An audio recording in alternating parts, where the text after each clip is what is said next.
Hi, it's Dr. Jack, and I've been excited about this chapter today because it's one of the most exciting chapters of Ozma of Oz. This is called the Gnome King.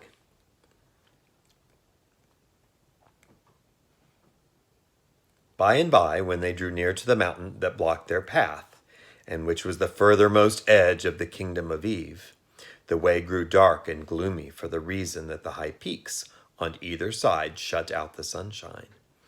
And it was very silent, too, as there were no birds to sing or squirrels to chatter, the trees being left far behind them and only the bare rocks remaining. Ozma and Dorothy were a little awed by the silence, and all the others were quiet and grave, except the sawhorse, which, as it trotted along with the scarecrow upon its back, hummed a queer song, of which this was the chorus. Would a wooden horse in a woodland go? I sigh he would, although, had he not had a wooden head, he'd mount the mountain top instead. But no one paid attention to this, because they were now close to the Gnome King's dominions, and his splendid underground palace could not be very far away. Suddenly they heard a loud cheering of laughter and stopped short.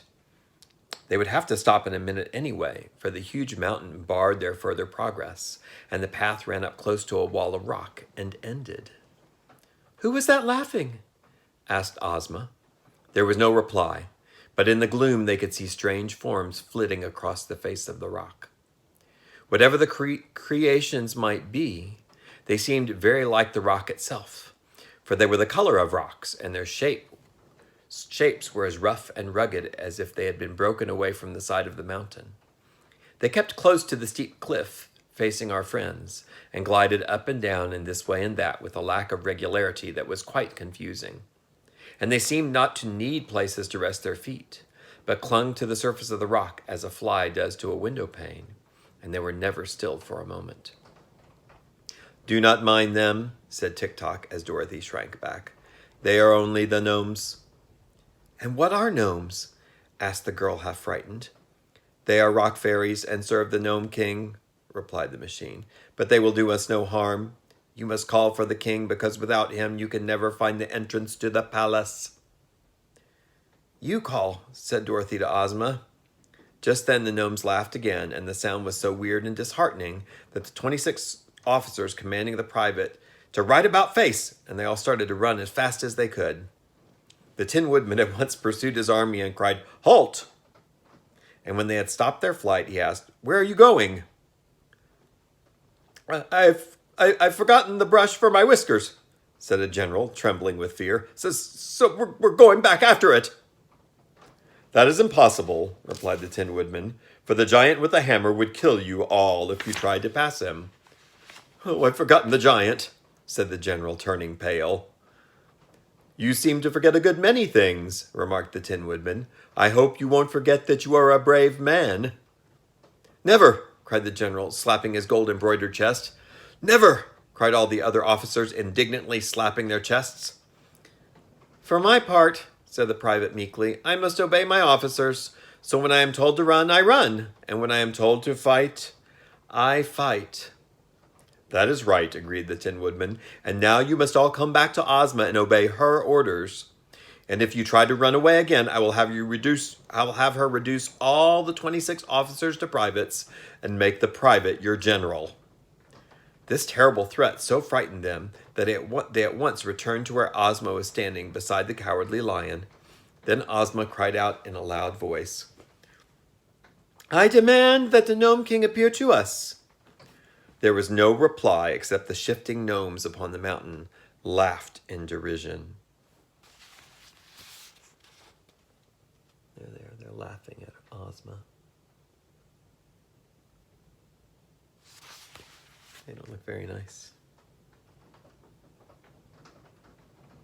"You must not command the Gnome King," said Tick-Tock, "for you do not rule him as you do your own people." So Ozma called again, saying, "I request the Gnome King to appear to us." Only the mocking laughter replied to her, and the shadowy gnomes continued to flit here and there upon the rocky cliff. "Try entreaty," said Tick-Tock to Ozma. If he will not come at your request, then the Gnome King may listen to your pleading. Ozma looked around her proudly. Do you wish your ruler to plead with this wicked Gnome King? She asked. Shall Ozma of Oz humble herself to a creature who lives in an underground kingdom? No, they all shouted with big voices, and the Scarecrow added, If he will come, we will dig him out. If he won't come, we will dig him out of his hole like a fox and conquer his stubbornness. But our sweet little ruler must always maintain her dignity, just as I maintain mine. I'm not afraid to plead with him, said Dorothy. I'm only a little girl from Kansas, and we've got more dignity at home than we know what to do with. I'll call the Gnome King. Do, said the hungry tiger, and if he makes hash of you, I'll willingly eat you for breakfast tomorrow morning. So Dorothy stepped forward and said, Please, Mr. Gnome King, come here and see us. The gnomes started to laugh again, but a low growl came from the mountain, and in a flash they had all vanished from sight and were silent. Then the door opened in the rock, and a voice cried, Enter! Isn't it a trick? Asked the Tin Woodman. Never mind, replied Ozma. We came here to rescue the poor Queen of Eve and her 10 children, and we must run some risk to do so. The Gnome King is honest and good-natured, said Tick-Tock. You can trust him to do what is right. So Ozma led the way, hand in hand with Dorothy, and they passed through the arched doorway of rock and entered a long passage which was lighted by jewels set in the walls and having lamps beside them. There was no one to escort them or to show them the way, but all the party pressed through the passage until they came to a round, domed cavern that was grandly furnished.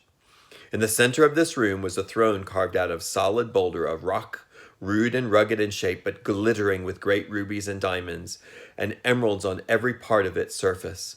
And upon the throne sat the Gnome King.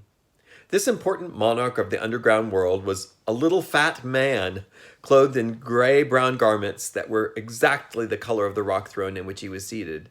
His bushy hair and flowing beard were also colored like the rocks, and so was his face. He wore no crown of any sort, and his only ornament was a broad jewel-studded belt that encircled his fat little body.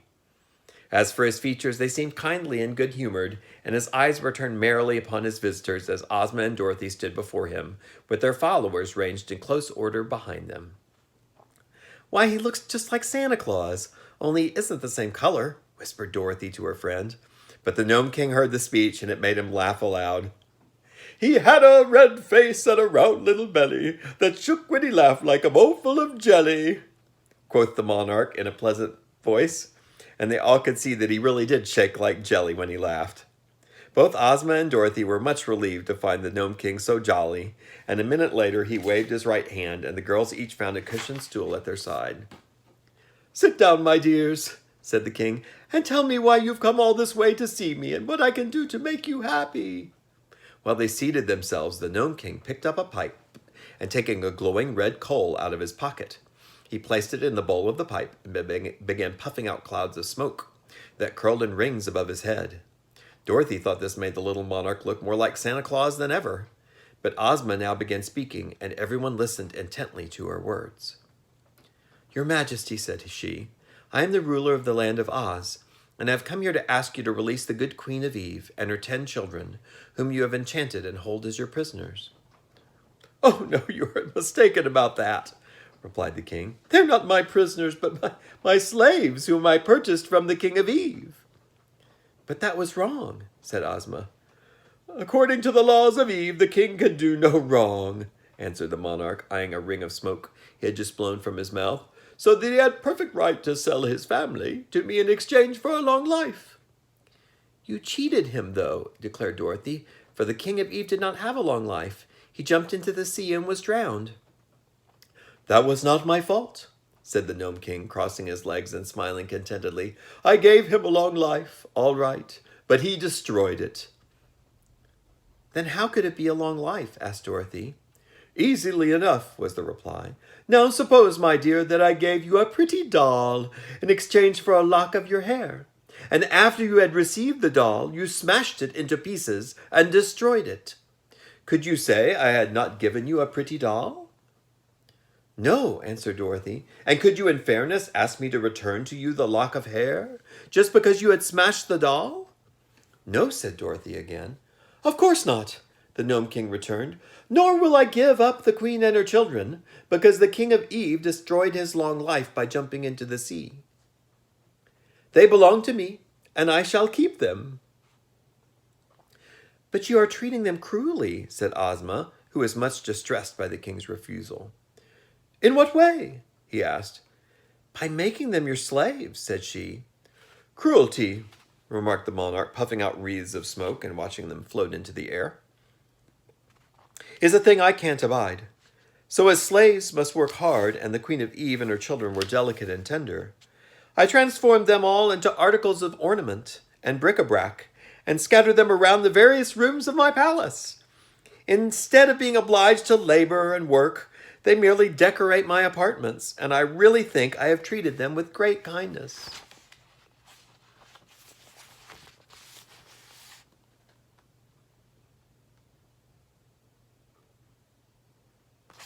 There's the Gnome King. But what a dreadful fate is theirs, exclaimed Ozma earnestly. And the kingdom of Eve is in great need of its royal family to govern it. If you will liberate them and restore them to their proper forms, I will give you 10 ornaments to replace each one you lose. The Gnome King looked grave. Suppose I refuse? He asked. Then, said Ozma firmly, I am here with my friends and my army to conquer your kingdom and oblige you to obey my wishes. The Gnome King laughed until he choked, and he choked until he coughed, and he coughed until his face turned grayish-brown to bright red. And then he wiped his eyes with a rock-colored handkerchief and grew grave again. You are as brave as you are pretty, my dear, he said to Ozma, but you have little idea of the extent of the task you have undertaken. Come with me for a moment. He arose and took Ozma's hand, leading her to a little door at one side of the room. This opened, and they stepped out upon a balcony, from whence they obtained a wonderful view of the underground world. It was a vast cave extending for miles and miles under the mountain, and in every direction were furnaces and forges glowing brightly, and gnomes hammering upon precious metals or polishing gleaming jewels. All around the walls of the cave were thousands of doors of silver and gold built into solid rock, and these extended in rows far away into the distance, as far as Ozma's eyes could follow them. While the little maid from Oz gazed wonderingly upon this scene, the Gnome King uttered a shrill whistle, and at once all the silver and gold doors flew open, and solid ranks of gnome soldiers marched out from every one. So great were their numbers, they quickly filled the immense underground cavern and forced the busy workmen to abandon their tasks. Although this tremendous army consisted of rock-colored gnomes, all squat and fat, they were clothed in glittering armor of polished steel, inlaid with beautiful gems. Upon his brow each wore a brilliant electric light, and they bore sharp spears and swords and battle axes of solid bronze. It was evident they were perfectly trained, for they stood in straight rows, rank after rank, with their weapons held erect and true, as if awaiting but the word of command to level them upon their foes. This, said the Gnome King, is but a small part of my army. No ruler upon the earth has ever dared to fight me, and no ruler ever will, for I am too powerful to oppose.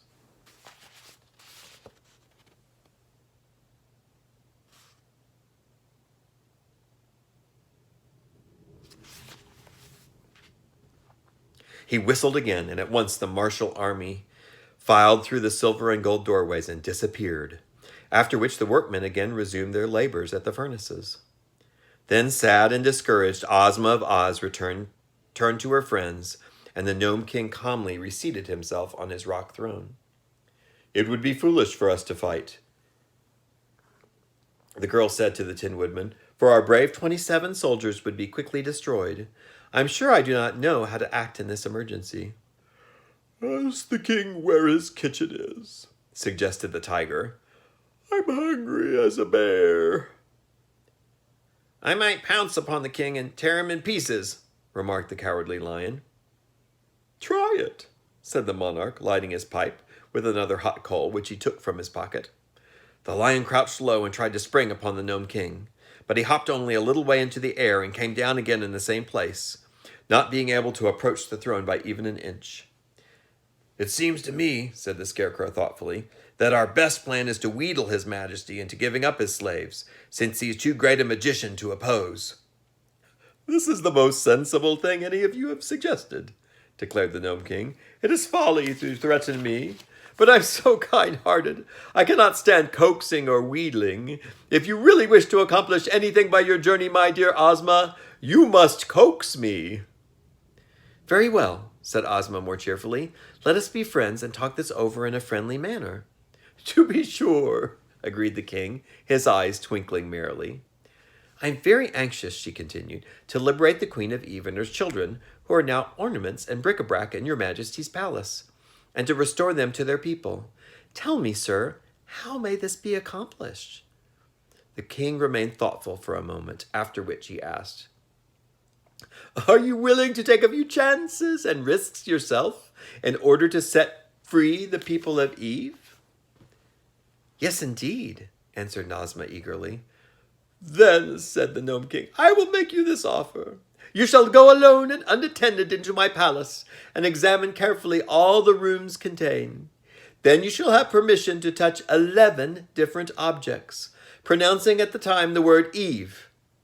And if any one of them, or more than one, proves to be the transformation of the Queen of Eve, or any of her 10 children, they will instantly be restored to their true forms, and may leave my palace and my kingdom in your company, without any objection whatever.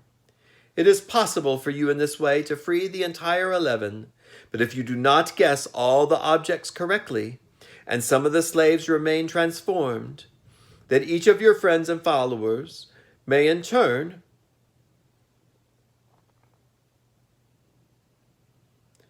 enter the palace and have the same privileges I grant you." "Oh, thank you for this kind offer," said Ozma eagerly. "I but make one condition," added the Gnome King, his eyes twinkling. "What is it?" she inquired. "If none of the 11 objects you touch proves to be the transformation of any of the royal family of Eve, then instead of freeing them, you will yourself become enchanted and transformed into an article of bric-a-brac or an ornament.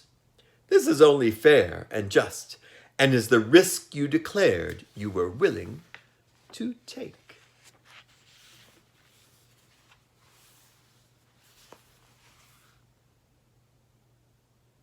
I'm not sure about the Gnome King. Do you think he's jolly? We'll find more out next week, or tomorrow night, when we hear the next chapter, when the next chapter is called The 11 Guesses. Thanks for spending some time with me tonight. I'll see you tomorrow.